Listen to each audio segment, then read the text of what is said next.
Good day, neighbors. Now, today I'm speaking on a video that Elder Gabar did on the 11th of April. And previously I shared a video where he was speaking on predatory behaviors amongst elders in the church, which I think is important because I don't want any woman entering into that congregation to be unaware of what is happening there. But this video that he had did on the 11th is showing me, in my opinion, that his issues with the church and conflict with the church is beyond just the name of Christ.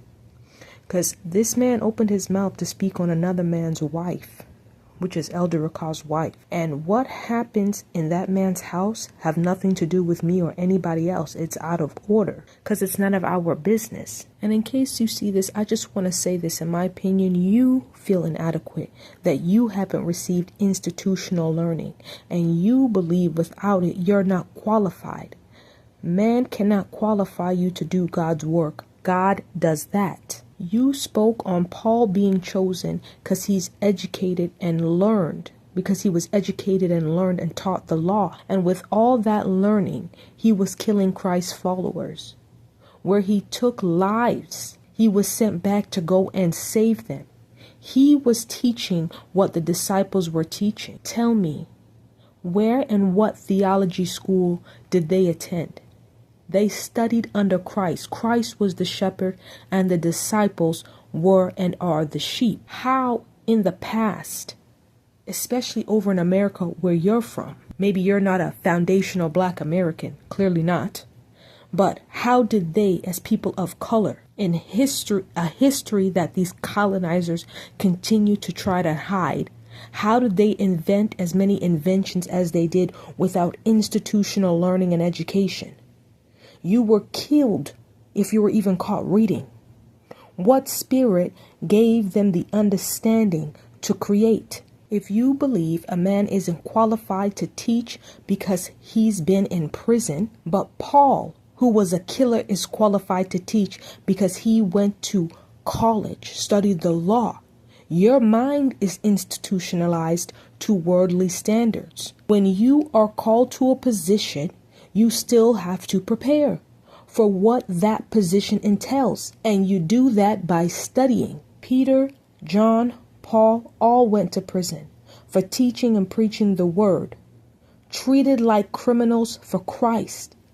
They were not guilty of the crimes that they were being accused of. Paul, who was Saul, a serial killer of Christ's people before he was blinded in the streets of Damascus, was imprisoning men and women, persecuting God's people, getting authority from high priests to arrest Christians. This was a man that studied the law, was well learned doing this.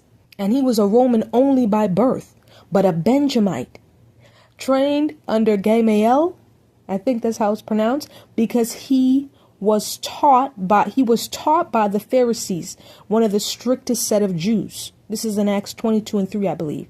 And then became an apostle for Christ. The Pharisees, the same ones that he was learning under, often had conflict with Christ about rules and law.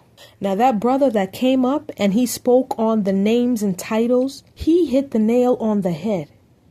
God has many titles, just like his son Christ. And you are trying to tear down that man's legacy because you have a disagreement on the name of what we should call God or Christ. You need to self-reflect. Just like I said to Elder Rakar, remember Eli.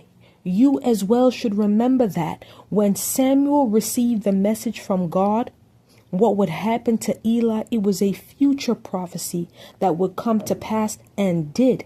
Till the day he died, he was still in the temple. And he knew what would happen because Samuel had told him.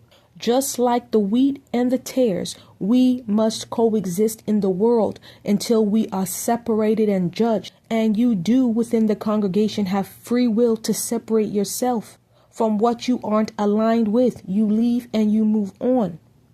Everyone has a purpose, and when you know it, you prepare. Some fall short, like King Saul, and won't accept their reproval. Some are like David, who are reproved and repent.